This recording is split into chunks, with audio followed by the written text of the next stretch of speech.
সুপ্রিয় দর্শক, স্বাগত জানাচ্ছি সম্পাদকতে আমি মুস্তফা দানিশ। আমাদের আজকের বিষয় শপথ নিয়ে আলোচনা, আর এ নিয়ে আলোচনার জন্য আমাদের স্টুডিওতে উপস্থিত আছেন ডাক্তার মুস্তাক হোসেন, স্থায়ী কমিটির সদস্য, বাংলাদেশ জাসদ। এর পাশে আছেন অ্যাডভোকেট আফজল হোসেন, তথ্য ও গবেষণা বিষয়ক সম্পাদক, বাংলাদেশ আওয়ামী লীগ, এবং ওই প্রান্তে আছেন আসাদুজ্জামান রিমন, বিশেষ সম্পাদক, বিএনপি। দর্শক, আপনারাও টেলিফোনে সরাসরি অংশ নিতে পারবেন। এই জন্য টেলিভিশনের পর্দায় দেয়া নম্বরে ফোন করতে হবে। এছাড়া ফেসবুক অথবা SMS এর মাধ্যমেও আপনাদের মন্তব্য পাঠাতে পারেন। তবে আলোচনা শুরুর আগেই চলুন দেখিনি এখনকার প্রধান শিরোনামগুলো। অটিজম আক্রান্তরা সমাজের বোঝা নয়, বললেন প্রধানমন্ত্রী। সবাইকে তাদের পাশে দাঁড়ানোর আহ্বান। প্রতিটি বিভাগে পরিচর্যা কেন্দ্র করার ঘোষণা।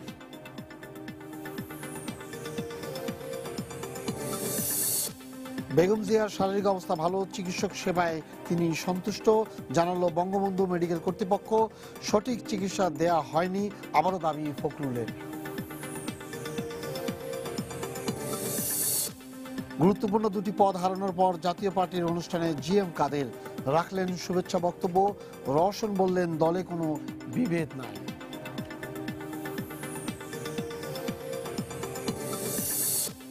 বিদেশি কোনো চ্যানেল বন্ধ করা হয়নি, নিশ্চিত করলেন তথ্যমন্ত্রী। দেশি বিজ্ঞাপন সম্প্রচার করায় পরিবেশক সংস্থাগুলোকে নোটিশের পর দেখা যাচ্ছে না জি নেটওয়ার্ক। এবং রাজধানীর সদরঘাট এলাকায় আগুনের ঝুঁকিতে অর্ধেকের বেশি স্থাপনা, দুদফা সতর্ক করার পরও নেওয়া হয়নি কোনো ব্যবস্থা। 15টি ভবনে ঝুলিয়ে দেওয়া হয়েছে নোটিশ। মুস্তাক ভাই, আজকে শপথ নিয়েছেন গণফোরামের মোকাব্বির খান, এবং দেখা গেল যে জাতীয় ঐক্যফ্রন্টের যে 8 জন আছে এর মধ্যে কিন্তু আজকে 2 জন ইতিমধ্যে শপথ নিলেন। সুলতান মোহাম্মদ মনসুরও ছিলেন, 7ই মার্চ তিনি শপথ নিয়েছিলেন। তাহলে কি আমরা বলবো রাজনীতিতে যে ওই যে জাতীয় ঐক্যফ্রন্ট আছে, তার মধ্যে কি তারা দাবি করছেন যে আমাদের সিদ্ধান্ত এই, কিন্তু মানে শপথ তো নিয়ে ফেলছেন, সমস্যাটা কোথায় আসলে? জাতীয় ঐক্যফ্রন্টের বিষয়ে রিপন ভাই বলবেন। তো এখানে রাজনৈতিক সংসদ নির্বাচনের পরে যারা নির্বাচিত হয়েছেন তাদের শপথ নেবারই কথা, সরকারি দল, বিরোধী দল। কিন্তু এখানে যারা বিরোধী দলের ছিলেন, জাতীয় ঐক্যফ্রন্ট, তারা সিদ্ধান্ত নিয়েছেন যে তারা শপথ নেবেন না। এদিকে আবার কার্যদিবস 90 কার্যদিবস মধ্যে শপথ নিতে হবে। অবশ্যই এটা পার্লামেন্টের যিনি স্পিকার তিনি এটা ইগনোরও করতে পারেন। তিনি 90 কার্যদিবস তো হয়নি, আর সংসদ চলেছে, এপ্রিল হবে না, এখন সংসদ নেই, সংসদ চলাকালীন 90 দিন থাকতে হবে। সেক্ষেত্রে আমার যেটা, এখানে তো আমি তাদের কোনো পক্ষ নই। হ্যাঁ, সংসদ সদস্য নির্বাচিত হওয়ার কারণে তাদের একটা নৈতিক দায়বদ্ধতা আছে, কিন্তু সাংগঠনিক শৃঙ্খলাটা যদি বজায় না থাকে তাহলে সেই সংসদ সদস্যদের সম্পর্কে জনমনে বিরূপ ধারণা হতে পারে। কারণ সাংগঠনিক নিয়ম শৃঙ্খলা মেনে তারা একসঙ্গে এই সিদ্ধান্তটা নেওয়াটা যৌক্তিক ছিল, সেটা একটি দলই হোক, একটা ফ্রন্টই হোক। তাহলে রাজনীতিবিদদের সম্পর্কে একটা ধারণা, যে সে ধারণাটা ইতিবাচক ধারণাটা আমরা পেতাম। এমনিতেই তো রাজনীতিবিদ সম্পর্কে আমরা নানা রকম মানে সমালোচনা শুনি, ইতিবাচক কথাবার্তা খুবই কম শুনি। সেক্ষেত্রে বৃহত্তর স্বার্থে অনেক সময় ব্যক্তিগত বিষয়গুলো বা এলাকাভিত্তিক বিষয়গুলো অনেক সময় মানে স্যাক্রিফাইস করতে হয়, উৎসর্গ করতে হয়। তো যাই হোক, এটা তাদের ব্যক্তিগত বিষয় এবং তাদের দলগত বিষয়, এখানে আমি করতে যাচ্ছি না। আমি যেটা বলতে চাচ্ছি যে রাজনৈতিক নৈতিকতার মানদণ্ডে সর্বোত্তম সিদ্ধান্ত নেওয়া উচিত, এটা ব্যক্তিগত পর্যায়ে হোক বা দলগত পর্যায়ে হোক। তবে এখানে আরেকটা বিষয় সত্যব্য, সেটা ঐক্যফ্রন্ট তাদের কৌশল নির্ধারণ করবে। বর্তমান সরকার নির্বাচিত হয়েছে, নির্বাচন নিয়ে আর প্রশ্ন আছে। আমাদের দলও নির্বাচনে রাতের বেলা ব্যালট বাক্স ভরার বিষয় নিয়ে আমরা তীব্র প্রতিবাদ করেছি। নিশ্চিত বিজয়ের পরেও যারা এটা করেছেন, এবং উপজেলা নির্বাচনেও সেটা করার চেষ্টা করা হয়েছে, এবং নির্বাচন কমিশন এবার তাদের ঘুম ভেঙেছে, তারা কয়েক জায়গায় সেটা ধরেছেন। কিন্তু এই নির্বাচিত সরকারকে যদি আমরা সামরিক সরকার, এরশাদ সরকারের মতো বিবেচনা করে সামরিক সরকারের বিরুদ্ধে যেভাবে আন্দোলনের কৌশল আমাদের ছিল, সর্বদলীয় ছাত্র এবং রাজনৈতিক দল, একই কৌশল যদি প্রয়োগ করা হয় এই বর্তমান নির্বাচিত সরকার কিংবা যখন বিএনপি ক্ষমতায় ছিল, এটা কিন্তু সেই কৌশলটা কিন্তু সফল হচ্ছে না। সেটাও বিবেচনার বিষয়। তবে সেটা কৌশল সঠিক কি বেঠিক ভবিষ্যতে বলবে এবং তারাই সিদ্ধান্ত নেবেন। সংসদীয় দলে যারা আছেন তাদের সঙ্গে আমার মনে হয় রাজনৈতিক দলের একটা সঙ্গতি হওয়া দরকার। এটা আমাদের রাজনীতিতে একটা মানে ভালো উদাহরণ সৃষ্টি করবে, নতুবা এটা নেতিবাচক সমালোচনার ডালপালায় গজাবে মাত্র। হ্যাঁ, রিপন ভাই বলেন। মানে 20 দলীয় জোট বলেন, বিএনপি বলেন, তারপরে জাতীয় ঐক্যফ্রন্ট বলেন, তিনটার মধ্যে কিন্তু আপনারাই সবচেয়ে বড় সেখানে যখন দুজন ঐক্যফ্রন্টের দুজন সদস্য শপথ নিয়ে ফেললেন, তখন আপনাদের ইয়াটা কি আসলে? আপনারা কি মনে করছেন যে না তারা যাচ্ছে, যাক ঠিক আছে? এখন কথা উঠেছে এরকমও যে বিএনপির সংসদ সদস্যরাও চলে যেতে পারেন শপথ নিতে। আপনাকে ধন্যবাদ অনেকগুলো প্রশ্নের অবতারণা করার জন্য। আমি বেশ কিছুদিন পরে, বেশ অনেকদিন পরেই টিভি চ্যানেলগুলোর টকশোতে প্রথম আসলাম কারাগার থেকে মুক্তি পাওয়ার পরে। কি বলবো আর কি বলবো না, এটা বড়ই মানে সমস্যা। কারণ হচ্ছে যে কোনটা বলে আবার কোন সময় আবার কোন জামিন বাতিল হয়, আবার কারাগারে পাঠাই দেয়, তা ঠিক নেই। আমি এরকম একটি পরিস্থিতিতেই কিন্তু আমি জামিনে ছিলাম। এই ধরনের একটা পরিস্থিতিতেই টিভি টকশোতে আলোচনা করার পরিপ্রেক্ষিতেই একটা পর্যায়ে আমার উকিল সাহেব যেটা আমাকে জানালেন যে খুব তাপটা ছড়িয়ে যাচ্ছে, এবার খবর আছে আপনার। তো দেখলাম যে 30 সেকেন্ডসের প্রোনাউন্সমেন্টেই আমাকে বলা হচ্ছে যে ওনাকে কাস্টডিতে পাঠানো হোক। তো হওয়ার এখন রাজনীতি করি, কাস্টডিতে যাওয়ার কোনো চিন্তা করি না। কাস্টডিতে যেতে হবে, ঠিক আছে, এটা যুগে যুগে বিভিন্ন সময় নেতৃবৃন্দ যান। আমার দলের চেয়ারপারসন বেগম খালেদা জিয়া গ্রেপ্তার হওয়ার পরে, আটক হওয়ার পরে, উনি ওনার আজকে 1 বছরের ওপর যে কারাবাস চলছেন, তাতে আমি সহ আমার দলের বিভিন্ন পর্যায়ের নেতা কর্মীদের 10 লক্ষাধিক কারা দিবস কিন্তু আমরা পার করেছি সারা দেশে। এমনি একটি প্রেক্ষাপটে অনেকদিন পরে আপনার অনুষ্ঠানে আসলাম। মুস্তাক ভাই খুব সঙ্গতভাবে বললেন যে জামিন সামনে আছে কিনা, আবার কোর্টে যেতে হবে কিনা, এই আশঙ্কা আতঙ্ক তো থাকি। তো তারপরও তো কথা বলতে হবে, কথা বলে যদি কোনো লাভ নেই, কথার কথা অনেক বলেছি, অনেক কিছু হয়েছে, অনেক দাবি করেছি, শেষ তো ঘুরে ফিরে তো ওই কি বলে মানে কিছু না হওয়ার, স্টেট অফ কিছু না হয়, এই অবস্থার মধ্যে তো আছি আমরা। তো যাই হোক, আপনি যে প্রশ্নটি বললেন যে মিস্টার মুকাব্বির নামটা শুরু হওয়ার আগে আমি আফজাল, আমাদের খুব ছোট ভাই তুল্লা, আমি হাসছিলাম। আমরা ইউনিভার্সিটিতে একটা জোক শুনেছিলাম, নোয়াখালীর আমাদের এক সহকর্মী আরেকজনকে দুষ্টামি করে ডাকে এরিও মুকাব্বির। মানে এরিও মুকাব্বির বলতে কি বোঝাতে আমি বুঝতাম না, মনে হয় এই মুকাব্বির এরকম, ক্যাম্পাসে খুব আলোচিত শুধু এরিও মুকাব্বির। এখন এরিও মুকাব্বির যে কাজটা করলেন, এটা বাংলাদেশের রাজনীতিতে সংসদে যোগ দেওয়ার ইতিহাসে একটা নতুন ঘটনা ঘটেছে। উনি নিজেও, আমি অনলাইনে দেখছিলাম, নিজেও বলছেন খুব অরুচিকর মন্তব্য নাকি ওনার বেলায় করা হয়েছে। কি উনি প্যাড চুরি করে যোগদানের মানে সংসদে শপথ নেওয়ার জন্য উনি আগ্রহ প্রকাশ করেছেন। এই ব্যাপারে ওনার পার্টির গণফোরামের নির্বাহী সভাপতি অ্যাডভোকেট সুব্রত চৌধুরী, ওনাদের পার্টির সাধারণ সম্পাদক সহ ওনাদের পার্টির another presidium member advocate Jaglul Haider Afrik, ওনারা এইরকম অভিযোগ ওনার বিরুদ্ধে করেছেন। পার্টির প্যাড ব্যবহার করার সঙ্গত অধিকার সাধারণত একেবারেই আপনার অ্যাসাইন্ড লিডারশিপেরই থাকে।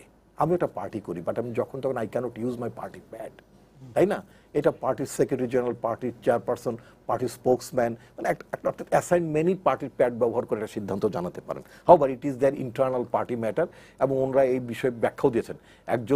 একজন ব্যক্তির সম্পর্কে যখন প্যাড চুরি করার প্যাট চুরি করার প্রক্রিয়ার মধ্য দিয়ে সংসদে যোগদানের অভিপ্রায় ব্যক্ত করা এবং শপথ নেওয়ার ঘটনা যেখানে ঘটেছে, এই ব্যাপারে মানে জাতি মোটামুটি স্পষ্ট হচ্ছে ভদ্রলোকের আপনি যেটা বিশ্বাস করেন, কারণ ডক্টর কামাল হোসেন যিনি শীর্ষ নেতা জাতীয় ঐক্যফ্রন্টের, উনি কিন্তু কোনো কিছু বলছেন না। সুলতান মসুদের সময় বলেনি, এখনো কিন্তু তিনি কিন্তু কোনো কিছু বলেননি। আমি কিন্তু ব্যক্তি হিসেবে বলতে চাই, যেটা মুস্তাক ভাই বলছেন শীর্ষ নেতা না শীর্ষ নেতা বা কে সেটা বা কে ছোট নেতা, সেটা উনি কিন্তু ওনার নাম রেফারেন্স ব্যবহার করেছেন। এখন আমরা ডক্টর কামাল হোসেন সাহেবের মানে প্রতিক্রিয়া বা তার মন্তব্য নিশ্চয়ই মানে জানাবেন।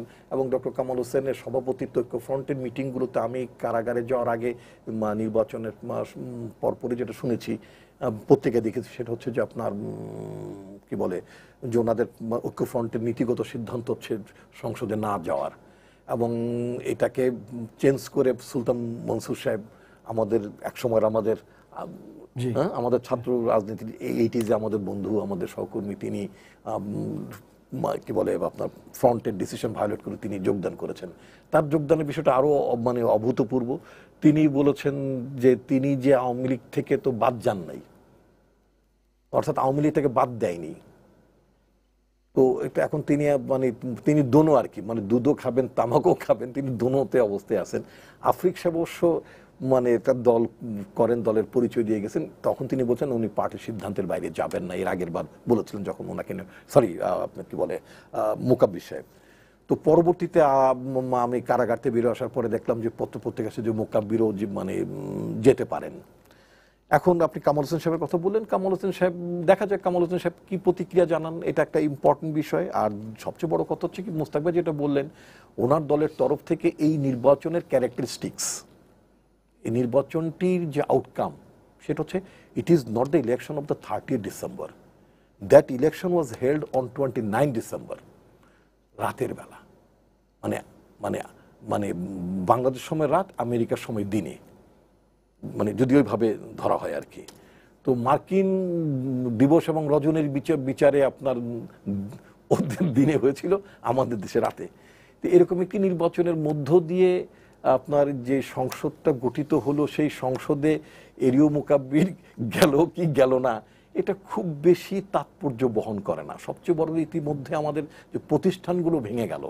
আমি কিন্তু এখানে একটু ইন্টারাপ্ট করি রিপন ভাই, আপনি যেটা বলছেন যে এতে কিছু গেল না, কিন্তু একটা যে ব্রেকডাউন হয়ে গেল, মনে করেন যে একটা দল, তো একটা ঐক্য, সেই ঐক্য থেকে একজন বেরিয়ে গেলেন, আমি একটা কথা বলতে চাই, সেটা হচ্ছে যে ওখানে আমাদের প্রার্থী যিনি ছিলেন সিলেটে, মিস্টার মোকাব্বির, যেখান থেকে ফাইনাল ইলেকশন করেছেন, উনি নিজেই স্টেটমেন্টে বলেছেন, মানে ওনার বক্তব্যে বলেছেন, আমি যেটা অনলাইনে যেটা দেখলাম, প্রথম আলো পড়েছি, যুগান্তরও পড়েছি, মানে ওদের মানে অনলাইন ভার্সনটা যেটা দেখেছি, সেখানে তিনি উল্লেখ করেছেন যে ওখানে প্রাইমারি নির্বাচনের নমিনেশন দেওয়া ছিল আমাদের যে নিখোঁজ নেতা ইলিয়াস আলী, তার স্ত্রীকে। ইলিয়াস আলী মানে তার চাকরিগত জটিলতার কারণে ফাইনালি তার নমিনেশনটা ভ্যালিড হননি, এবং মোকাব্বির সাহেব তিনি একটা মনোনয়নপত্র দাখিল করলেও তিনি যে মনোনয়ন পাবেন না এটা জেনে শুনে তিনি কিন্তু বাংলাদেশ ত্যাগ করে লন্ডনে চলে গিয়েছিলেন, এবং লন্ডনে চলে যাওয়ার কারণে he had no opportunity to withdraw his nomination paper. এবং তারপরে যখন দেখলো যে আমাদের ইলিয়াস আলীর পত্নীর নির্বাচন যখন মানে মনোনয়ন যখন বাতিল হয়ে গেল, তখন তিনি দেখলেন যে তার কপাল খুলে গেছে, কারণ ওখানে আর মানে বিরোধী দলের কোনো প্রার্থী ছিল না। অতঃপর উনি আবার লন্ডন থেকে আগমন করে উনি সূর্যের দিকে মুখ তাকালেন, মানে উদীয়মান সূর্যের দিকে মুখ তাকালেন আর কি। তাকে উনি প্রার্থী হলেন এবং উনি নির্বাচনে জয়লাভ করলেন। উনি একটা স্টেটমেন্ট করেছেন, আর একটা যে স্টেটমেন্টটা আমার খুব নজরে আকৃষ্ট হয়েছে, উনি বলেছেন বঙ্গবন্ধুর স্বপ্ন, তার ভাষায় বঙ্গবন্ধুর স্বপ্ন বাস্তবায়ন করার জন্য বঙ্গবন্ধুর স্বপ্ন বাস্তবায়ন করার জন্য জনগণ তাকে ভোট দিয়েছে, এবং সেই স্বপ্ন বাস্তবায়ন করার জন্য উনি পার্লামেন্টে গেলেন। এখন কত হচ্ছে, ওখানে আওয়ামী লীগের প্রার্থী ছিল, নৌকা মার্কার প্রার্থী ছিল, সেখানে মহাজোট বা যাই বলে মানে সরকার দলীয় জোটের প্রার্থী ছিল। তো বঙ্গবন্ধুর আদর্শ বাস্তবায়ন করার কথা নৌকা মার্কার প্রার্থীর, তো জনগণ বঙ্গবন্ধুর আদর্শ বাস্তবায়ন করার জন্য নৌকা মার্কায় আস্থা রাখিনি, আস্থা রাখলো এরিও মোকাব্বিরের উদিত সূর্যে। এই জাতীয় লোকেরা বাংলাদেশে একটা ইউনিয়ন পরিষদে নির্বাচনে একটা মেম্বার পদে জীবনে জিতেছে, তার কোনো রেকর্ড নাই। এখন আপনি বলবেন যে উনি চলে গেছেন বলে কথা বলছেন না, ঐক্যের স্বার্থে আমরা অনেককেই জাতীয় লোক, অনেককেই আমাদের বা আওয়ামী লীগের অনেককেই মনোনয়ন দিতে হয়, বড় দল হিসেবে অ্যাকোমোডেট করার জন্য, অ্যালায়েন্সের জন্য দিতে হয়। তো আমরা মানে অ্যাকর্ডিংলি মানে মোকাব্বির সাহেব মনোনয়ন পেয়েছেন এবং তিনি যে কার্যত বিএনপির ভোটেই জিতেছেন এবং ওনার ভাষা, ওনার দাবি অনুযায়ী অন্য কোনো স্বপ্ন বাস্তবায়নের জন্য ওই এলাকার লোকেরা মানে মোকাব্বিরকে জয়যুক্ত করে নাই। মোকাব্বির সাহেবকে জয়যুক্ত করেছিলেন ওই এলাকার লোকেরা, সেটা হচ্ছে, বা তারা ভোটদান করেছিলেন, সেটা হচ্ছে এই দেশে একটা গণতান্ত্রিক আবহ সৃষ্টি করার জন্য, একটা পরিবর্তনের জন্য। কিন্তু যেটা মোকাব্বির সাহেব টোটালি তার ভোটারদের আকাঙ্ক্ষা চেতনার বাইরে কথা বলেছেন। না, এখানে রিপন ভাই আরেকটা জিনিস আমি জানতে চাই, আপনার কি মনে হয় না যে এতে আপনাদের ক্ষতি হয়েছে? আপনাকে যদি বলা দলের কোনো ক্ষতি হয়েছে? আমি আপনাকে এক নম্বর হচ্ছে যে মানে এরিও মোকাব্বির আমাদের দলের কেউ নন, অতএব দলের দলের কোনো ক্ষতি দলের কোনো ক্ষতি হয়নি। ঐক্যফ্রন্টগত ভাবে যেটা একটা ভাবমূর্তির তো একটা কি বলে মানে ক্ষতি তো বটেই। ভাবমূর্তি মানুষের তো একটা শুধুই মাত্র তো জয় পরাজয় ব্যাপার না, মানুষের তো সম্মান, মর্যাদা, ভাবমূর্তি, তাই না, পারসেপশন, এগুলোর তো সামাজিক একটা অবস্থান, ভ্যালু তো থাকে, এগুলো থেকে অস্বীকার করা যাবে না। You cannot ignore the social perception, তাই না? আফজাল ভাই, এই মোকাব্বির খানের শপথটা কি আপনি কি হিসাবে দেখছেন? উনি বললেন যে না, আমাদের তেমন একটা ক্ষতি হয়নি বা এরকম জিনিস, কোনো লোক এরকম হয়ে গেছে। যাই হোক, এই ইয়াটাকে আপনি কিভাবে দেখেন? কত প্রশ্ন সব যুগে যুগই ছিল। না, আমি রিপন ভাইয়ের কথা শুনছিলাম, তো মোকাব্বির সাহেব একজন জনগণের ভোটে নির্বাচিত সংসদ সদস্য। আমরা যতই তাকে তামাশা করে হাস্য রসে কথা বলি না কেন, কিন্তু তিনি মানুষের ভোটে নির্বাচিত, জনগণের ভোটে নির্বাচিত সংসদ সদস্য, এবং সংসদ সদস্য হিসাবে তার অধিকার আছে, ওই এলাকার মানুষের প্রতি তার দায়বদ্ধতা আছে, এবং সেই দায়বদ্ধতার কারণে তাকে শপথ নিতে হয়েছে। এবং তিনি তার দলের, যেটা আমরা অফিসিয়ালি তিনি যেটা বলেছেন, যে তার দলের সিদ্ধান্ত অনুযায়ী তিনি শপথটা নিয়েছেন।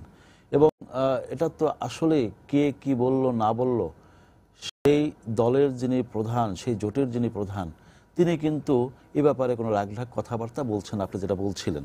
তবে আমার কিন্তু ওই গল্পটা, যেটা ছোটোর সময় আমরা শুনতাম, যে হারাধনের 7টি ছেলে তারপর এক এক করে কিভাবে গেল, তো সেই রকম আজকেও বিএনপি অথবা ঐক্যফ্রন্টের 8টি সংসদ সদস্য, তার মধ্যে 2টি শপথ করেছে এবং তারপরে বাকি রইল 6। তো সুতরাং সেই 6ও আশা করি শপথ করবেন, এবং তারাও কিন্তু মানুষের এই যে এখনকার নির্বাচন, এই যে আদর্শের যে কথাটা বললেন না রিপন ভাই, যে আদর্শ, যে বঙ্গবন্ধুর আদর্শ, তো বঙ্গবন্ধুর আদর্শ তো আওয়ামী লীগ নিশ্চয়ই বঙ্গবন্ধুর আদর্শকে ধারণ করে, কিন্তু অন্যান্য যারা আছে, যারা এই বাংলাদেশের একটা মানে মুক্তিযুদ্ধের চেতনায় বিশ্বাস করে, একটা অসাম্প্রদায়িক গণতান্ত্রিক রাষ্ট্র ব্যবস্থা চায়, একটা কল্যাণমুখী রাষ্ট্র চায়, একটা সোনার বাংলা, বঙ্গবন্ধুর যে স্বপ্ন, সেই স্বপ্নের বাংলাদেশ, যে উন্নয়ন অগ্রগতির যে বর্তমানে শেখ হাসিনার নেতৃত্বের যে বাংলাদেশ, সেই বাংলাদেশ কে না চায়? সুতরাং আজকে যারা এই যে বাংলাদেশটাকে নিয়ে এগিয়ে যেতে চায়, বাংলাদেশের উন্নয়নের ধারাবাহিকতা অক্ষুণ্ণ রাখতে চায়, তারা তো আমি মনে করি সকলেই বঙ্গবন্ধুর সে আদর্শকে ধারণ করে। সুতরাং বঙ্গবন্ধুর আদর্শ আমি মনে করি যে একা আওয়ামী লীগ না, এটা মুক্ত চিন্তা অথবা যারা স্বাধীনতার চেতনায় বিশ্বাস করে, যারা এই ভূখণ্ডের মনে করে যে এই দেশটা 30 লক্ষ শহীদের রক্তের বিনিময়ে স্বাধীন হয়েছে, 2 লক্ষ মা বোনের সম্ভ্রমের বিনিময়ে আমরা একটা জাতীয় পতাকা পেয়েছি, আমাদের জাতীয় সঙ্গীত আমার সোনার বাংলা আমি তোমায় ভালোবাসি, এগুলো পেয়েছি। সুতরাং তারা নিশ্চয়ই বঙ্গবন্ধুর সেই যে স্বপ্ন, সেই স্বপ্নের জায়গা থেকে দূরে সরে যেতে পারে না, এবং মূল যে ধারা বাংলাদেশ, সেই ধারায় কিন্তু এগিয়ে যাচ্ছে। সুতরাং সেই ধারার সেই যে ডাক শুনে কেউ যদি না আসে, তাহলে কিন্তু এভাবে কিন্তু সবাই চলেই আসবে। হ্যাঁ, কেউ কেউ হয়তো দূরে থাকবে, কিন্তু মূল ধারাটা কিন্তু রাজনীতির যে বাংলাদেশের দীর্ঘদিন যে বিচ্যুতি, যে দীর্ঘদিন যে বাংলাদেশের যে নির্বাচন প্রক্রিয়া নিয়ে, নির্বাচনকে ব্যাহত করার ষড়যন্ত্র হয়েছে, নির্বাচন প্রক্রিয়া হানার ভোট হয়েছে, বাংলাদেশে হুন্ডাগুন্ডার মহড়া হয়েছে, এবং ভোট ব্যবস্থাকে সম্পূর্ণভাবে ধ্বংস করে দেওয়া হয়েছে। এবং এখানে রিপন ভাই যেটা বললেন যে প্রতিষ্ঠান, সেই প্রতিষ্ঠান তো ধ্বংস হয়েছে সামরিক শাসকদের মাধ্যমে, এবং তাদের দলের যিনি প্রধান রহমান ছিলেন, সেই জিয়াউর রহমান তিনিই তো বাংলাদেশের সকল প্রতিষ্ঠান ধ্বংস করেছেন। সুতরাং এখন এই বাংলাদেশে আমি মনে করি যে মোকাবির সাহেব তিনি মানুষের জন আকাঙ্ক্ষার কে ধারণ করেই কিন্তু আজকে এই জায়গায় এসেছেন এবং তিনি শপথ করেছেন।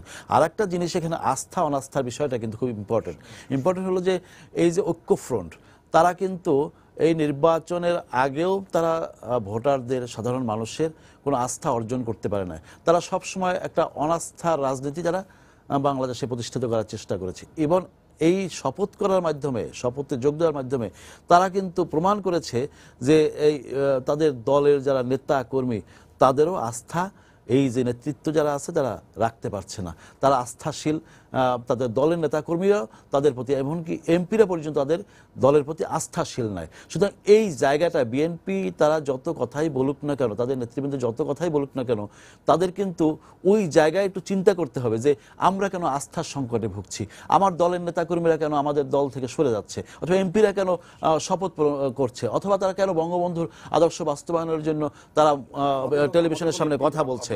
হ্যাঁ, না, তারপরে আর যেটা হলো যে বাংলাদেশে তিনি বললেন যে তার গ্রেপ্তারের প্রসঙ্গ নিয়ে অনেকগুলো কথা বললেন। তবে আমি যেটা মনে করি যে আওয়ামী লীগ এমন একটি রাজনৈতিক দল, এই দল জন্মগতভাবেই কিন্তু রাজনৈতিক কারণে কেউ জেলে থাকুক, কোনো রাজনৈতিক কর্মী জেলে থাকুক, এটা কখনোই তারা কিন্তু চায় না। আপনি নিশ্চয়ই খেয়াল আছে যে সেই 1956 সালে যখন এই আতাউর রহমান খানের নেতৃত্বে যখন ওই সময়ের যে মন্ত্রিসভা, আওয়ামী লীগের মন্ত্রিসভা গঠন করেন, যুক্তফ্রন্ট আওয়ামী লীগ তো আছে অবশ্যই, সেই মন্ত্রিসভার পুরো মন্ত্রিসভা কিন্তু রাজবন্দীদের মুক্তির জন্য তারা কিন্তু কারাগারে গিয়েছিলেন। এই এই এই ভূখণ্ডে কিন্তু এরকম ঘটনা ঘটে নাই যে আওয়ামী লীগের ওই সময় কিন্তু তারা প্রমাণ করেছে, দেখিয়েছে যে রাজবন্দীরা তাদের সাথে, সে রাজবন্দী যখন মোলাকাত করছে, কথা বলছে, সেখানে একটা সভা হয়েছিল কারাগারের ভিতরে, এবং সেই রকম অবস্থা, সেই রকম অতীত ঐতিহ্যকে ধারণ করেই কিন্তু আওয়ামী লীগ আজকের দিন পর্যন্ত রাজনীতি করে। সুতরাং আজকে যারা বিভিন্ন কারণে জেলের অভ্যন্তরে আছে, অথবা তাদের প্রধান নেত্রী জেলে আছেন, অথবা অন্যরা পালিয়ে বেড়াচ্ছেন, এর কিন্তু একটা ক্রিমিনাল অফেন্স আছে। হ্যাঁ, সেখানে দাঁড়িয়ে কিন্তু আমাদের কিন্তু করার নাই, এটা তারা কোর্ট কাছারির ব্যাপার, আইন আদালতের ব্যাপার, সেখান থেকে তারা মুক্ত হয়ে আসতে পারে, আমাদের কোনো এখানে আপত্তি নেই। আমার দলগতভাবে কাউকে জেলেও ঢুকাই নেই, অথবা কারোর বিরুদ্ধে মামলা হয়েছে, তত্ত্বাবধায়ক সরকার আমলে সেই মামলা হয়েছে, সুতরাং সেই জায়গা বাদ দিলাম। আমরা যেটা মনে করি যে বাংলাদেশে এই যে নির্বাচন, আমি আজকে পটুয়াখালী থেকে এসেছি, নির্বাচন ব্যবস্থা নিয়ে কোন নির্বাচন না আছে যে নির্বাচন নিয়ে কথা না উঠেছে? বাংলাদেশের সকল নির্বাচন নিয়ে যারা নির্বাচন হেরেছে তারা কথা বলেছে। তবে কিছু বিষয়, যে কয়েকদিন আগে ইভিএম নিয়েও আমরা কথা বলে দেখছি। আমার নির্বাচনী এলাকা পটুয়াখালী, গত কালকে পরশু দিন একটা নির্বাচন হয়ে গিয়েছে, আমি দেখেছি যে একটা 100% অবাধ, সুষ্ঠু এবং একটা নিরপেক্ষ নির্বাচন হয়েছে। ইভিএম সম্পর্কে মানুষের যে একটা ভীতি, অথবা এই নতুন প্রযুক্তি সম্পর্কে যারা জানে না, তারাও যখন এইসব রাজনৈতিক দলগুলো যখন এগুলো নিয়ে কথা বলেছে, আমার এলাকায় আমি দেখেছি যে সাধারণ মানুষ, গ্রামগঞ্জের মানুষ এবং অশিক্ষিত মানুষ, যারা ওই রকম শিক্ষা দীক্ষায় যারা আগ্রহী নয়, তারপরও তারা কিন্তু প্রযুক্তিকে অ্যাডাপ্ট করতে পারে আমি দেখেছি। এবং ভোটটা হয়ে যাওয়ার পরে তারা বলেছে যে এটাই হওয়া উচিত বাংলাদেশে। কারণ এই যে আগের দিন নির্বাচন, অথবা বিভিন্নভাবে যারা অভিযোগটা করে, মিথ্যা অভিযোগ করে নির্বাচনী পরিবেশটাকে নির্বাচনের পরে একটা ব্যাহত করার চেষ্টা করে, যে হ্যাঁ ভোটে সিল মারা হয়, এই করা হয়, সেই করা হয়, বাক্স সরিয়ে নেওয়া হয়। সুতরাং সেই জায়গায় যদি এই যে ইভিএম এর মতো একটা প্রস্তুতি, অথবা এই ব্যবস্থাটি যদি সারা বাংলাদেশে বাস্তবায়ন করা যায়, তাহলে বিএনপির বন্ধুরা আজকে যে অভিযোগটা করছে, সেই অভিযোগ থেকে বাংলাদেশ কিন্তু মুক্ত হবে আমি মনে করি। হ্যাঁ, তবে বাংলাদেশে আজকে এই যে নির্বাচন, এই নির্বাচন নিয়ে যে কথাগুলো বিএনপি বলছে, তারা কিন্তু নির্বাচনের সময় কিন্তু সেই কথাগুলো বলে নাই। যত দিন যাচ্ছে তাদের কথা ফুলঝুরি বাড়ছে, হ্যাঁ না, ফুলঝুরি বাড়ছে, কথার বিভিন্ন রকম কথাবার্তা হয়েছে। এমনকি নির্বাচনের দিনও কিন্তু তাদের দলের সাধারণ সম্পাদক, মহাসচিব, তিনিও কিন্তু বলেছেন যে নির্বাচন সুষ্ঠু হয়েছে, অবাধ হয়েছে। কামাল হোসেন সাহেব বলেছেন নির্বাচন সুষ্ঠু হয়েছে, কিন্তু 7 দিন পরে তারা আবিষ্কার করে ফেললেন এই নির্বাচনে এই হয়েছে, এই হয়েছে। কিন্তু আমরা মনে করি এখন আর এইসব নিয়ে আমরা ভাবিও না। রাষ্ট্র সরকার পরিচালিত হচ্ছে বঙ্গবন্ধু কন্যা শেখ হাসিনার নেতৃত্বে, বড় বড় প্রজেক্ট নিয়ে দেশ এগিয়ে যাচ্ছে, এবং বাংলাদেশের যে উন্নয়নের মহাসাগরে যাচ্ছে, এবং বাংলাদেশ আজকে যে পর্যায়ে এগিয়ে যাচ্ছে, আমরা বিদেশে গিয়ে একসময় টানেলের দেখতাম, গাড়ি চালিয়ে দীর্ঘ পথ পাড়ি দিয়ে আমরা টানেল দেখার জন্য যেতাম, অথবা আমরা বই পুস্তকে পড়তাম যে কিভাবে মহাকাশ যাওয়া যায়। সুতরাং বাংলাদেশে এগুলো কিন্তু একসময় যেটা মানুষের স্বপ্ন ছিল, তরুণ প্রজন্মের কাছে কিন্তু সেটা এখন বাস্তবতা, এবং সেই বাস্তবতা বাংলাদেশে শেখ হাসিনার নেতৃত্বে এগিয়ে যাচ্ছে। সুতরাং সে এগিয়ে যাওয়ার লড়াইকে কেউ থামাতে পারবে না। দেশ এগিয়ে যাবে, কে কি বলুক না বলুক, আমরা কিন্তু যাবই সামনে, এবং কেউ আমাদের দাবায় রাখতে পারে না। ওই যে বঙ্গবন্ধুর কথা, দাবায় রাখার শক্তি কারণই আমাদের নেত্রী বঙ্গবন্ধু কন্যা নন্দিত প্রধানমন্ত্রী শেখ হাসিনা। একটা ফোন আছে, তারপর আমি মুস্তাক ভাইয়ের কাছে আসবো। দর্শক, আপনার পরিচয় দিয়ে প্রশ্ন করুন। হ্যালো, আসসালামু আলাইকুম। ওয়ালাইকুম আসসালাম। জি, আমি নাটোর জেলা থেকে সাইদুর রহমান বলছি আর কি। জি আমার প্রশ্ন হচ্ছে আসাদুজ্জামান রিপন স্যারের কাছে। জি স্যার একটু মনোযোগ দিয়ে মানে প্রশ্নের শুনছি, ছোট্ট মতামত দিচ্ছি। সেটা হচ্ছে একটা সাধারণ নাগরিক হিসাবে জাতীয় ঐক্যফ্রন্ট গঠনের এবং প্রথম যে সংলাপ হয়েছিল, সেখানে সংলাপ শেষে ডক্টর কামাল হোসেন এবং মির্জা ফখরুল ইসলাম আলমগীর গোপনে কি বৈঠক করছে, এক। 2 নাম্বার হচ্ছে যে আপনার তারপরে নির্বাচন যেভাবে হয়ে গেল, তারপরে আপনার সুলতান মনসুর আপনার শপথ গ্রহণ করলেন, আবার মুকাব্বির খান শপথ গ্রহণ করলেন, আবার সেমিনারে দেখলাম ডক্টর কামাল হোসেন বা জাতীয় ঐক্যফ্রন্টের নেতারা শহীদ প্রেসিডেন্ট জিয়াউর রহমান, যিনি স্বাধীনতার ঘোষণা দেন, তার নাম বলতে লজ্জা পায়, বেগম জিয়ার মুক্তির কথা বলে না। তারপরে কি করে জাতীয় ঐক্যফ্রন্ট টিকে থাকে? আপনার প্রশ্নটা কি আসলে? ফখরুল ইসলামকে সন্দেহ করি, তিনি সরকারি এজেন্ট আপনার হিসেবে কাজ প্রশ্নটা করছে কিনা, কি? এখনই ভেবে দেখার সময়। ধন্যবাদ। আমি তো আপনার প্রশ্নটাই বুঝতে পারি জানি না, রিপন ভাই হয়তো বুঝতে পারছে, এটা পরে আসবো রিপন ভাইয়ের কাছে। মুস্তাফা ভাই, আপনি বলবেন দুটা জিনিস। হ্যাঁ, এখানে মানে যেটা আফজাল ভাই যেটা বলেছেন যে যে ওনারা আশা করছেন যে বিএনপির 6 জনও শপথ নিতে পারেন, এরকম ধরনের একটা জিনিস উনি বলেছেন। পাশাপাশি উনি বলছেন যে সামরিক শাসন এই দেশের গণতান্ত্রিক ব্যবস্থাকে ধ্বংস করেছিল। হ্যাঁ, শপথ তো আমি মনে করি শপথ তো নেওয়া দরকার, তবে সেটা একসঙ্গে নেওয়াটাই নৈতিকভাবে সঠিক এবং রাজনৈতিক সংস্কৃতির পরিচায়ক। শপথ গ্রহণ করতে গিয়ে যে নিজেদের মধ্যে অনৈক্য হয়, সেটা তো তাদের রাজনৈতিক সফলতা নয়, এবং সেটা মানুষও হতাশ হবে। যদিও আমি তাদের বলয় ভুক্ত নিশ্চয়ই নই আমি। শপথ আমার মনে হয় অতীতেও এরকম বিভিন্ন সংসদ নির্বাচনের পরে নানা প্রশ্ন উঠেছে। যখন আওয়ামী লীগ পরাজিত হয়েছে তারাও প্রশ্ন তুলেছে, বা বিএনপি পরাজিত প্রশ্ন তুলেছে, কিন্তু চূড়ান্তভাবে সবাই সংসদে অংশগ্রহণ করেছে। সংসদে গিয়ে তারা বিভিন্ন রকম তাদের দাবি দেওয়া বা তাদের বক্তব্যগুলো তুলে এক্ষেত্রেও আমার ধারণা তারা সবাই সংসদে আসবেন, তবে এইভাবে ভেঙে ভেঙে যাওয়াটা রাজনৈতিক উদাহরণটা ভালো নয় সেটা। আর আফজালের বক্তব্য সঠিক।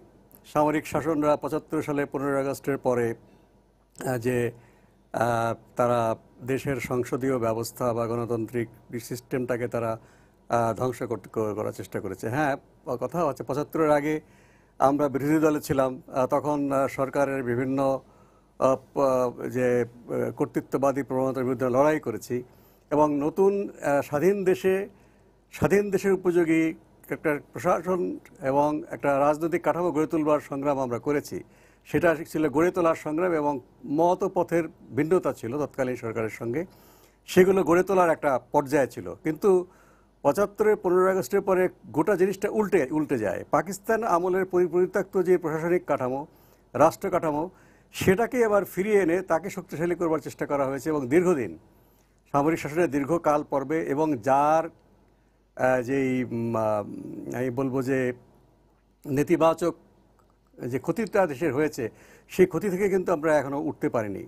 যে 90-এর পরে গণতন্ত্রের পথে যাত্রা শুরু হয়েছে, কিন্তু সেখান থেকে একটা স্বাধীন দেশের উপযোগী রাজনৈতিক এবং প্রশাসনিক কাঠামো সেটা গড়ে তোলার কাজটা খুব একটা অগ্রসর হতে পারেনি। কারণ যেটা স্বাধীনতার পরে সম্ভব ছিল, মুক্তিযুদ্ধের পরে একটা জাতীয় ঐক্য ছিল, মুক্তিযুদ্ধের চেতনা ছিল, সেটা যেটা সম্ভব ছিল, কিন্তু এই দীর্ঘ সামরিক শাসনের বিকৃত শাসন ব্যবস্থার কারণে সেইটা সংগ্রামটা বেশ কঠিন। তবুও অনেক অগ্রগতি হয়েছে 90-এর পরে, বিশেষ করে গত 10 বছরে বা তারও আগে 96 সালে মহাজোটের সরকার, তারা কিন্তু অনেকগুলো আইন তারা বদল করেছেন, নতুন নিয়মকানুন স্বাধীন দেশের উপযোগী করার চেষ্টা করেছেন, এবং একটা যে সামরিক শাসনের যে ধারা, যে একটা সময় মনে হয়েছিল যে সামরিক শাসন বাংলাদেশ থেকে কখনো যাবে না এবং এদের সঙ্গে আপোষ করেই আমাদের চলতে হবে, সেই ধারাটা কিন্তু পরাজিত হয়েছে। এবং সেই একটা যে প্রচলিত ধারণা, আমরা ইংরেজিতে মিথ বলি, সেই মিথ থেকে বেরিয়ে এসছে যে যারা বঙ্গবন্ধুকে হত্যা করেছে, এমন কথা হয়েছে যে ওদেরকে কেউ কিছু করতে পারবে না, এবং সামরিক বাহিনী নাকি এটা মানবে না। এটা মিথ্যা প্রমাণ হয়েছে যে সামরিক বাহিনীর সাথে হত্যাকাণ্ডের মানে সাধারণভাবে কোনো সম্পর্ক ছিল না, উচ্চাভিলাষী একটা চক্র জড়িত ছিল। এমনকি সামরিক শাসন যারা চালিয়েছে এটা কিন্তু একটা চক্র তাদের স্বার্থে চালিয়েছে, সেই ধারা থেকে বের করে আনা হয়েছে। এখন কথা হচ্ছে যে সেই ধারাটাকে যদি আমরা বের করে এনে একটা স্থায়ী গণতান্ত্রিক রূপ দিতে চাই, আমাদের অনেক কিছু করার বাকি আছে।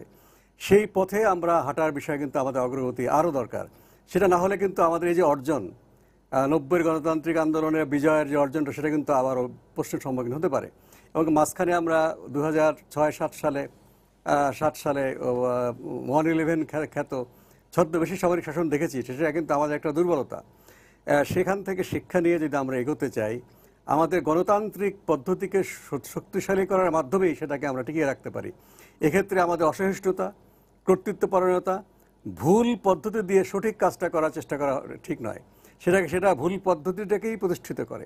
সেক্ষেত্রে আমাদের কঠোর সমালোচনা আছে। আমরা চতুর্দলভুক্ত হলেও আমরা এ বিষয়ে আমাদের বক্তব্যগুলো পরিষ্কার, আমরা জনসমক্ষেও বলছি, 14 দলের ভিতরেও বলছি যে আমরা কিছুতেই আমরা দেশকে সেই পাকিস্তানি ধারায় বা 75-এর পরে যে ধারা, সেই ধারা ফিরিয়ে নিতে চাই না।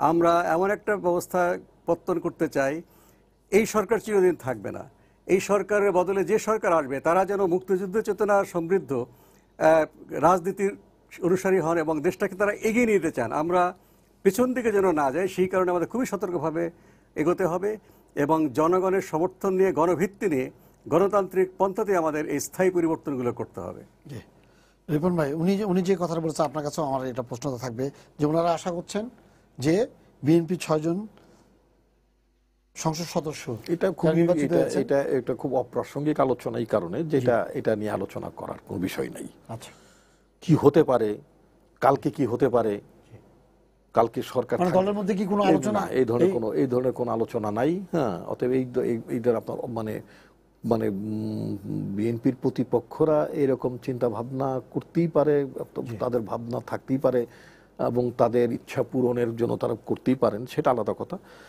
তাদের চিন্তা তো আমি বাধা দিতে পারবো না, তবে এই ধরনের কোনো চিন্তা ভাবনা নিয়ে আমি আলোচনাও করতে চাই না।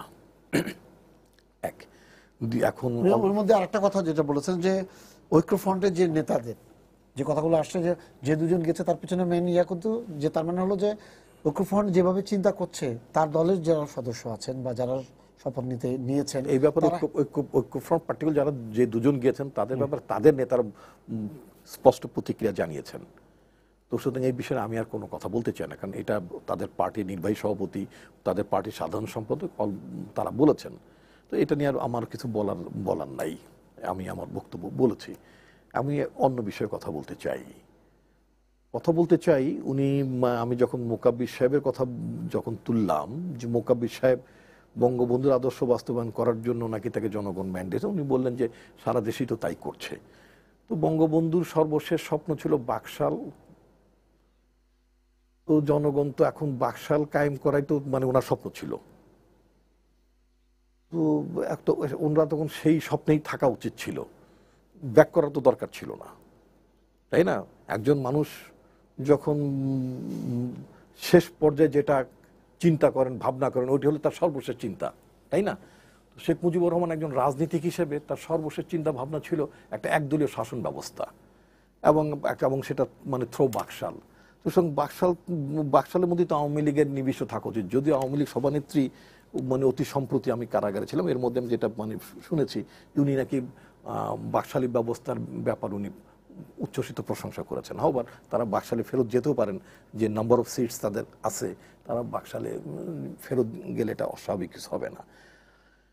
নির্বাচন নিয়ে কথা বলেছেন যে আমরা মানে নির্বাচন নিয়ে যে সমস্ত কথাবার্তা আমরা বলি, এই কথা তো আমরা বলছি না, শুধু বিএনপি বলছেন। মানে আপনার পাশে যিনি আছেন ওনাদের দলের তরফ থেকে ক্যাটেগরিক্যালি 29 তারিখে নির্বাচন মহাজোটের পার্টনার হিসেবে তারা এই চিত্রটি উন্মোচন করেছেন। তারাও বিবিসির মতো একটা আন্তর্জাতিক মাধ্যম, তারা সচিত্র প্রতিবেদন প্রকাশ করেছেন, ভিডিও প্রকাশ করে দেখিয়েছেন কি ঘটনা ঘটে। এরপরে আমাদের ঢাকা বিশ্ববিদ্যালয়টা নিয়ে, তখন আমি অবশ্য বাইরে মুক্ত ছিলাম না, কারাগারে ছিলাম। তো ঢাকা বিশ্ববিদ্যালয় নির্বাচনে আমি পত্রিকায় দেখেছি, সেখানেও নাকি আপনার মেয়েদের হলে যে এরকম মানে আগে রাতে ব্যালট ভরা, বস্তা ভোট ভরা, এইগুলো মেয়েরা উন্মোচন করেছে এবং একজন প্রভোস্টের পদত্যাগ হয়েছে এবং ফাইনালি সে প্রভোস্টকে অতি সম্প্রতি 2-3 দিন আগে দেখলাম প্রভোস্টকে অব্যাহতিও দেওয়া হয়েছে ছাত্রীদের আন্দোলনের মুখে। এখন কথা হচ্ছে যে সত্যকে সত্য বলে জানা দরকার, মানা দরকার। আমি বলেছিলাম যে প্রতিষ্ঠান ভেঙে যাওয়ার উপক্রম হয়েছে। নির্বাচনী প্রতিষ্ঠান সম্পর্কে খোদ প্রধান নির্বাচন কমিশন তার প্রতি যত অভিযোগ বক্তব্য যাই থাকুক না কেন, ডেসপাইট দ্যাট উনি কিন্তু কনফেস করেছেন যে আগে রাতে যাতে ভোট না হয় সেজন্য ইভিএম দরকার। প্রকারান্তরে ভোটটা যে আগে রাতে হয়েছিল সেটা উনি প্রকারান্তরে স্বীকার করে নিয়েছেন। উনি বলেছেন যে বৃহৎ একটি রাজনৈতিক দল নির্বাচনে অংশগ্রহণ না করার কারণে ভোটাররা ভোট কেন্দ্রে আসছেন না। পত্রপত্রিকা প্রিন্ট মিডিয়ায় দেখেছি, আপনাদের ইলেকট্রনিক মিডিয়া কি নিউজ করেছেন আমি জানি না, বাট প্রিন্ট মিডিয়া নিউজে ফটোতে যেটা দেখতে পাই, প্রিন্ট মিডিয়ার পত্রিকাগুলোর যে আপনার অনলাইন ভাষণে যেখানে দেখতে পাই, সেখানে ভোট কেন্দ্রের সামনে যারা রক্ষী মানে আপনার সেটা আনসার বলেন বা যারা আইন শৃঙ্খলার দায়িত্বে থাকেন তারা অলস সময় পার করছেন এবং সেখানে আপনার প্রাণী প্রজাতির কিছু মানে দু একটি শ্রেণীকে দেখা যায় সেখানে। এখন মানুষ না থাকার কারণে তাদের পদচারণা থাকে। এটা তো একটা নির্বাচনের বিষয় না। এটাকে যদি শান্তিপূর্ণভাবে হয়েছে, হ্যাঁ শান্তিপূর্ণভাবে হচ্ছে, জনগণ যাচ্ছে না, ওখানে কুকুর বেড়াল ঘোরাঘুরি করছে। মানে একটা ফটোতে দেখলাম প্রিজাইডিং অফিসার বেঞ্চের উপর পা তুলে মানে ঝিমুচ্ছেন। তো এরকম পরিস্থিতি শান্তিপূর্ণ নির্বাচন হচ্ছে নিঃসন্দেহে, এতে কোনো সন্দেহ নাই, কোনো হাউকাও নাই কোনো। তারপরেও আওয়ামী লীগের নিজেদের মধ্যে মারামারি খুনোখুনি হচ্ছে বটে, তাদের ব্যাপার। তাদের মুরগি তারা ঠ্যাং দিয়ে কাটবে না গলা দিয়ে কাটবে, এটা তাদের ব্যাপার, এ ব্যাপারে আমাদের কিছু বলার নাই। কিন্তু আমি যেটা বলতে চাই, আমি যেটা আজকে যদি আদালতেরও যদি একটি অবজারভেশন দেখেন, মানে আপনার সাতক্ষীরার একজন ওসিকে কেন্দ্র করে একটা আদালতে অবজারভেশন ছিল, এই যে তারা বললেন যে মানে আইন শৃঙ্খলা বাহিনীর প্রতি মানুষের আস্থা কমে যাচ্ছে। কেন? আমি যদি আইন শৃঙ্খলা বাহিনীর প্রতি আস্থা যদি আমার চলে যায়, তাহলে আমার দেশটা চলবে কেমনে? আমার প্রশাসনের প্রতি যদি আস্থা চলে যায়, তো আমার দেশটা চলবে কেমনে? আমার যদি নির্বাচনী ব্যবস্থার প্রতি আমার আস্থা চলে যায়, দেশটা চলবে কেমনে? বিচার ব্যবস্থার প্রতি যদি আস্থা চলে যায়, দেশটা চলবে কেমনে? দেশটা তো থাকতে হবে। যে দেশটা আমরা অনেক লড়াই করে রক্ত দিয়ে দেশটা স্বাধীন করেছি, সেই দেশটাকে কি শুধুমাত্র কতগুলো বিল্ডিং, বড় বড় বিল্ডিং, কতগুলো উড়াল সেতু, কতগুলো, এগুলি কি শুধুমাত্র একটা দেশের বৈশিষ্ট্য? এটা তো একটা দেশের বৈশিষ্ট্য না। একটা দেশের সাস্টেনেবিলিটি, একটা দেশের একটা প্রজাতন্ত্রের যে চারিত্রিক বৈশিষ্ট্য, সেটা কি? সেখানে প্রথম হচ্ছে যে সেখানে মানুষ শান্তিতে আছে কিনা, মানুষ কি তার ইচ্ছা মতো জনপ্রতিনিধি বাছাই করতে পারছে কিনা, সেখানে প্রশাসন কি রাজনীতি প্রভাবমুক্তভাবে কাজ করতে পারছে কিনা, মানুষ ন্যায় বিচার পাচ্ছে কিনা, এই বিষয়গুলো, মানুষ কি আইনের আশ্রয় নিতে পারছে কিনা, মানুষ কি ভয় ভীতি মুক্ত অবস্থার মধ্যে চলছে কিনা, নিরাপদে চলাচল গমনাগমনের তার স্বাধীনতা আছে কিনা, এই ইন্ডেক্সগুলোই তো হচ্ছে একটি কার্যকর রাষ্ট্রের শর্ত। কিন্তু আনফর্চুনেটলি আমি এই দেশে একজন নাগরিক হিসেবে, মুস্তাক ভাই আমি দুজনই, আমরা একটা আমাদের যৌবনের একটা নির্দিষ্ট সময়, প্রায় 1 দশক উই স্পেন্ড, একটি দশক আমরা বাংলাদেশে একটি গণতান্ত্রিক রাজনৈতিক পরিবেশ প্রতিষ্ঠা করার জন্য, জনগণের কর্তৃত্ব প্রতিষ্ঠা করার জন্য, জনগণের ক্ষমতায়ন প্রতিষ্ঠা করার জন্য আমরা কিন্তু আমাদের জীবনের একটি দশক আমরা পার করি শুধু 80s-এ। এর আগে পরে তো নিশ্চয়ই আছে। কিন্তু এইগুলোর পরে আমরা কি পেলাম? আজকে জীবনের এই পর্যায়ে এসে সত্যি সত্যি আমি যদি কখনো উপন্যাস লিখতে হয় আমার, বা যদি কখন লিখতে হয়, আমি সত্যি সত্যি কারাগারে ভাবছিলাম আমি যদি একটু উপন্যাস লিখি, আমি যেহেতু রাজনীতির চরিত্রের লোক, আমি তো ছায়াছবি নিয়ে তো উপন্যাস লিখবো না। আমার চরিত্রের নায়ক, আমার উপন্যাসের চরিত্রের নায়ক নায়িকা তো রাজনীতির লোকরাই থাকবেন। আমার যদি সেই উপন্যাসের নাম যদি দিই 16 আনাই মিশে, খুব কি মিথ্যা হবে?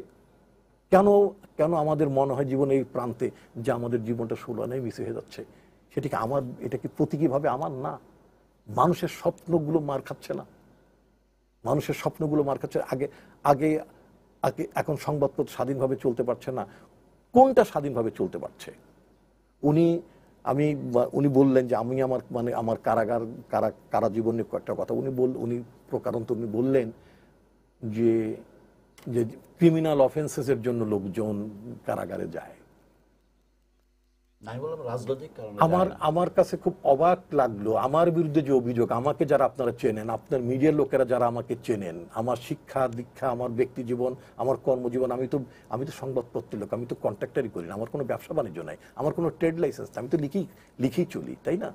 তো আমার মতন লোকের বিরুদ্ধে যে অভিযোগগুলো ছিল, যে অভিযোগগুলো আমি তুলতে চাই না, এই অভিযোগগুলো তো যারা যারা আইনের ধারাগুলো দিয়ে দিয়ে যারা মামলাগুলো করেছেন, সেই দোষে কি আমি অভিযুক্ত হতে পারি? কিন্তু আনফর্চুনেটলি আমি কেন, আমার মতো অনেকের বিরুদ্ধে আমার নেত্রী বলেন, ভাই বিভিন্ন সময়, শুধু আমার কেন, রাজনৈতিক দলের বিভিন্ন সময় বিভিন্ন রাজনৈতিক দলের, হয়তো উনি বলবেন যে এটা আওয়ামী লীগের আমলে হয়নি, হয়েছে। এটা কি একজন রাজনীতিকের জন্য কি সম্মানজনক? আজকে আমার জন্য যেমন সম্মানজনক না, উনি হয়তো ভাবতে পারেন যে না, মানে সরকারি দল করেন, বা আজকে আওয়ামী লীগের একজন নেতাও যদি অনুরূপভাবে আগেও যদি কেউ যদি ভিকটিম হয়ে থাকেন, আমি তো এটা সম্মানজনক মনে করি না। আমি তো রাজনীতিক শ্রেণীর লোক। কোন রাজনীতিককে অসম্মানজনকভাবে আটক করা হবে? আমি কারাগারে দেখেছি যে আমি একজন পিএইচডি ডিগ্রি হোল্ডার, আমি পত্রিকার সম্পাদক বহু বছর, 1981 সালে আমি পত্রিকার সম্পাদক হয়েছি। আমি কারাগারে সাধারণ বন্দির মতো আমি ছিলাম, কিন্তু যারা ব্যাংকের টাকা লোপাট করে অভিযোগে যারা কারাগারে গেছেন, তারা ডিভিশনে ছিলেন। আমি একজন রাজনৈতিক কর্মী হিসেবে আমি জেলে গেছি, জেলে ঢোকার আগে আমার হাত থেকে ঘড়িটা নিয়ে নেওয়া হলো, মানে বলো যে ঘড়ি নিয়ে যাওয়া যাবে না। কিন্তু আমি দেখেছি যারা জনগণের টাকা লুণ্ঠন করছেন, হাজার হাজার কোটি টাকা লুণ্ঠন করার অভিযোগে যারা কারাগারে গেছেন, তাদের চেহারার মধ্যে যে জিল্লা, তাদের কাপড় চোপড়, তারা ঘড়ি পরে যে জেলখানার মধ্যে তারা ঘুরেছেন। তো এটা কি দেখার কথা? এটা কি দেখার কথা? তো ওই যে একজন গায়ক, তার গানটা আমার খুব ভালো ভালো ভালো লাগে, কি দেখার কথা কি দেখছি, কি ভাবার কথা কি ভাবছি, এটা কি দেখার কথা ছিল এই দেশে? আফজাল ভাই বলেন। এটা এটা আমি একেবারে খুব আমি একেবারে রেসপেক্ট অফ পলিটিক্যাল অ্যাফিলিয়েশন, একজন সিটিজেন হিসেবে, একজন ছাত্র আন্দোলনের, গণতন্ত্রের আন্দোলনের একজন কর্মী হিসেবে আমি যে কথাগুলো বলেছি, একেবারেই এটা আমার মনের কথাগুলো বলেছি, এবং কোন রাজনীতিকের জন্য এটা শুনছিলাম। তবে রাজনৈতিক জীবন, প্রত্যেকের ব্যক্তিগত জীবন, এটা যেমন একটা হিসাব নিকাশ করা যায়, কিন্তু আমরা তো একটা মহাকালের মধ্যেই আছি, তাই না? তো সেই মহাকালের কাছে হয়তো আমাদের ব্যক্তিগত জীবনটা খুবই সামান্য, খুবই ক্ষুদ্র। এবং রিপন ভাই বলার চেষ্টা করেছেন যে যদি ধরি তার ৬৫ বছর বয়স, তার এই 10 বছর তার কাছে মনে হয়েছে তার জীবনের একটা চরম একটা খারাপ সময়। না না, আমি কয়েকবার, আপনি 3-4 বার 10 বছর উল্লেখ করে, সেই কারণে বললাম 10 বছর তাহলে আমাদের আন্দোলনের 10 বছর, 80 দশকের উনি বলছেন, 80 দশকের, 80 দশক, হ্যাঁ 80 দশকে উনি যখন বলছেন যে আমি যখন রাজনীতি ওই সময় না, আমি বললাম এই 10 বছর না আন্দোলনের, যাই হোক, সেই সময় যখন গণতান্ত্রিক ব্যবস্থার জন্য আন্দোলন করেছি, ঠিক আছে, ওই সময় কথাটা আমরা গণতান্ত্রিক ব্যবস্থার জন্য আন্দোলন করেছি, কিন্তু শুরুটা কিন্তু আমাদের জন্য খুবই পীড়াদায়ক। সেটা হচ্ছে এই যে সামরিক শাসন বিরোধী একটা বাংলাদেশের দীর্ঘ একটা বাতাবরণে বাংলাদেশ ছিল, এবং সেই জায়গায় দাঁড়িয়ে যখন প্রতিষ্ঠানগুলো এক এক করে সমস্ত প্রতিষ্ঠান ধ্বংস করে দেওয়া হলো, এবং সেই ধ্বংসস্তূপের মধ্যে দাঁড়িয়ে কিন্তু যখন দীর্ঘ বছর পরে মানুষ আবার যে জনগণের সরকার আসলো, আমি একেবারে নির্দ্বিধায় বলতে পারি, বঙ্গবন্ধু কন্যা শেখ হাসিনা যখন বাংলাদেশ 1996 সালে বাংলাদেশের রাষ্ট্র পরিচালনা আসলো, মানুষ বুঝলো যে এই দেশে জনগণের সরকার আছে। এর আগে বাংলাদেশে যা হয়েছে সবই হয়েছে ব্যক্তি স্বার্থ, অথবা লুটপাটতন্ত্র, অথবা বাংলাদেশের একটা বিশেষ গোষ্ঠীকে টাকা পয়সা বানিয়ে দেওয়া, এবং সেই গোষ্ঠী তা করেছে। এবং আজকে হয়তো কারাগারে তারা ঘড়ি পড়ছে, কিন্তু অপরাধীরা কিন্তু কারাগারের ভিতরে আছে। এই যে আইনের শাসন, এটা কিন্তু এই সরকারের আমলে হচ্ছে, যে অপরাধ করে কেউ পার পাচ্ছে না। এখানে তো সেই 71 আমরা দীর্ঘদিন আমরা স্বপ্ন দেখেছি যে 30 লক্ষ শহীদ, 2 লক্ষ মা বোনের সম্ভ্রমময় দেশ, এবং সেই দেশে পতাকা নিয়ে ঘুরে বেড়াবে। এই বিএনপি শাসন আমলে তাদের ক্ষমতার অংশীদারিত্ব তারা বাংলাদেশে যেভাবে করেছে, তারা যেভাবে অট্টহাসি দিয়েছে, সেই জায়গায় আমরা তো শহীদের স্বপ্নের বাংলাদেশ বাস্তবায়ন করার জন্য আমরা কিন্তু সেই নির্বাচন অঙ্গীকার অনুযায়ী বঙ্গবন্ধু কন্যা শেখ হাসিনা সরকারের সময় কিন্তু যুদ্ধাপরাধীদের বিচারের আওতায় আনা হয়েছে। অতীতের কোনো সরকার তাদের কেশাগ্র পর্যন্ত স্পর্শ করতে পারে না, অথবা তারা করে না, তাদের সাথে আত্মসমর্পণ করেছে। সুতরাং সেই জায়গায় দাঁড়িয়ে শেখ হাসিনা দৃঢ়চিত্তে তাদের বিচার ব্যবস্থা বাংলাদেশে করেছেন আইনের আদালতে। অথবা দেখেন যে বিচারের বাণী নীরবে নিভৃতে কেঁদেছে। এখন অনেকেই বলেন যে মানে এই যে মানে বিভিন্ন রকমের যে কি বলে এই যে প্রতিষ্ঠান ধ্বংস হয়ে যাচ্ছে, বিচার একটা তো প্রতিষ্ঠান, সেটাও নাকি ধ্বংস হয়ে গেছে বিচার বিভাগ। তো সেই জায়গায় দাঁড়িয়ে সেই বিচার বিভাগ বাংলাদেশে তো ইন্ডেমনিটি অধ্যাদেশের মতো কালো আইন, জঙ্গলি আইন এই দেশে হয়েছে কই? তখন তো টকশো এইভাবে ছিল না, কিন্তু আমরা তো দেখি না সেই বিষয়গুলো নিয়ে আমাদেরকে যুদ্ধ করতেছে, আমাদেরকে লড়াই করতেছে, আমাদেরকে কিন্তু মানুষের সামনে কথা বলতে হয়েছে, মিটিং করতে হয়েছে, তার জন্য জীবন দিতে হয়েছে। সুতরাং সেই জায়গায় দাঁড়িয়ে এসে বঙ্গবন্ধুর খুনি যেদিনই এই দেশটাকে স্বাধীন করেছেন, যার অঙ্গুল হেলনে মানুষ যুদ্ধে ঝাঁপিয়ে পড়েছে এবং সেই মানুষটাকে হত্যা করা হয়েছে, সেই হত্যার বিচার দীর্ঘদিন বন্ধ করে দেওয়া হয়েছিল আইনের মাধ্যমে, জঙ্গলি আইনের মাধ্যমে, এবং তার বেনিফিশিয়ারি ছিল এরশাদ, জিয়া এবং তার পরবর্তী খালেদা জিয়া সহ সকলে। এবং সেই বাংলাদেশে কিন্তু আবার সেই জঙ্গলি আইন বাতিল করে দিয়ে, রহিত করে দিয়ে আমরা বঙ্গবন্ধু হত্যার বিচার করেছি। সুতরাং আজকে দেশে আইনের শাসন কায়েম হচ্ছে, দেশ এগিয়ে যাচ্ছে এবং দেশের সমস্ত প্রতিষ্ঠানগুলো আজকে অ্যাক্টিভ কাজ করতে পারছে। সুতরাং সেই জায়গায় দাঁড়িয়ে আরও আমরা একটা পরিশীলিত একটা সমাজ চাইতে পারি, আমরা পরিশীলিত একটা সমাজ ব্যবস্থা চাইতে পারি। সুতরাং সেই জায়গায় আমরা মনে করি যে আমাদের লক্ষ্য তো একটা বর্তমান প্রজন্মের জন্য অথবা ভবিষ্যৎ প্রজন্মের জন্য সুন্দর বাংলাদেশ রেখে যাওয়া, কিন্তু সেই বাংলাদেশ তো আমরা অগ্নিসন্ত্রাস, সেই বাংলাদেশ তো আমরা জঙ্গিবাদী শাসন ব্যবস্থা, সেই বাংলাদেশকে মৌলবাদী শাসন ব্যবস্থা, একটা সাম্প্রদায়িক একটা রাষ্ট্র ব্যবস্থাকে কায়েম করেছ আমরা আমাদের ভবিষ্যৎ বাংলা সন্তানদের যদি নিরাপদ বাংলাদেশে রেখে দিতে পারি না। সুতরাং সেই রকম একটি বাংলাদেশ গড়ার জন্য বর্তমান সরকার বলেন অথবা আমরা যারা মুক্তিযুদ্ধের চেতনায় বিশ্বাস করি, অথবা দেশের আমি যারা সরকারে নাই তারাও যারা এই দেশে মুক্তিযুদ্ধের চেতনায় বিশ্বাস করি, সকলেই কিন্তু ওইরকম একটি সমাজ আমরা রেখে যেতে চাই। আমাদের অনেক ওই রিপন ভাইয়ের কথা মতো আমরা অনেক সময় কিন্তু আমাদের পার করেছি, হয়তো আমরা সেই সুফল হয়তো দেখে যেতে পারবো না, হয়তো সুফলটা দেওয়া শুরু হয়েছে। ভবিষ্যৎ প্রজন্ম নিশ্চয়ই রিপন ভাইয়ের যে প্রত্যাশিত বাংলাদেশ এবং যে গণতন্ত্রহীনতার যে বাংলাদেশ অথবা সামরিক শাসনের যে বাংলাদেশ, সেই বাংলাদেশ থেকে উত্তরণের যাত্রায় আমরা আছি এবং সেই বাংলাদেশ আমাদের এই দেশে কায়েম হবে নিশ্চয়ই। শেষ পর্যায়ে আছি। হ্যাঁ, আপনার জন্য কায়েম আছে। হ্যাঁ, আপনাকে যদি 1 মিনিটে বলা, উনি যে কথাগুলো বললেন যে আমরা একটা আমাদের লক্ষ্য হলো যে গণতান্ত্রিক ব্যবস্থা এবং একটা সুখী সমৃদ্ধ বাংলাদেশ গড়ার লক্ষ্য নিয়ে এবং গণতান্ত্রিক ব্যবস্থা যাতে কায়েম হতে পারে সেটা নিয়েই আমরা এগিয়ে যাচ্ছি।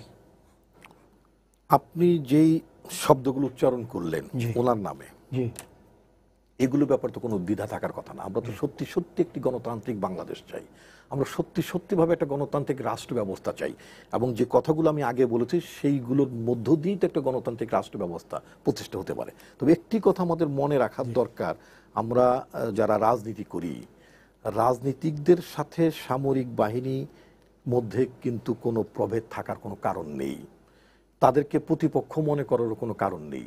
আমাদের মুক্তিযুদ্ধটা যখন শুরু হলো, আমরা মুক্তিযুদ্ধের চেতনা কথা বলি, মুক্তিযুদ্ধ শুরুর পর থেকে বেশ কিছু সময় পর্যন্ত আমাদের নানা সেক্টরের নানা জায়গায় আমাদের সামরিক বাহিনীর, আমাদের যারা তৎকালীন ইপিআর বলেন, পুলিশের সদস্যরা বলেন, তারা কিন্তু রুখে দাঁড়িয়েছিলেন। সুতরাং মূল কথাটা কি, মুদ্রা কথাটা হচ্ছে যে আমরা তাদেরকে খুব বৈরী শক্তি মনে করার কোনো আমি 1 মিনিটে শেষ করব, একদম শেষ। আপনি খালি বলেন একটা বাক্য বলেন। সামরিক শাসন এবং সামরিক বাহিনী দুইটাকে এক করে ফেলছেন রিপন ভাই। আমরা কিন্তু সামরিক বাহিনী তারা দেশের স্বাধীনতা সার্বভৌমত্বের অস্তিত্বের আমাদের সমস্ত কিছুর সাথেই কিন্তু দেশ গড়ার সংগ্রামে তারা এখন একাত্ম। সুতরাং সামরিক শাসন আর সামরিক বাহিনী একীভূত করা ঠিক না। আর একটা জিনিস, বাকশাল সম্পর্কে কথা আগে বলেছিলেন, আমি এটা 1 লাইনে শেষ করি। বাকশাল একটা জাতীয় ঐক্য, যেটা আমরা আজকে বলতে চাই, সেই রকম একটা জাতীয় ঐক্যের প্ল্যাটফর্ম ছিল দেশকে গড়ার জন্য। সেই বাকশালকে ভুল বুঝে এবং বাকশালের সুফল দেশে পায় নাই বঙ্গবন্ধু হত্যাকাণ্ডের মাধ্যমে। বাকশাল প্রক্রিয়া অথবা বাংলাদেশে বঙ্গবন্ধু যেটা চেয়েছিলেন সেটি করতে দেওয়া হয়নি। সুতরাং সেই দায়িত্ব কিন্তু তারা এড়িয়ে যেতে পারবে। সবাইকে ধন্যবাদ জানিয়ে শেষ করছি আজকে সম্পাদকীয়। আগামীকাল আবারও দেখা হবে রাত 10টায়, দেখার আমন্ত্রণ রইল। শুভরাত্রি।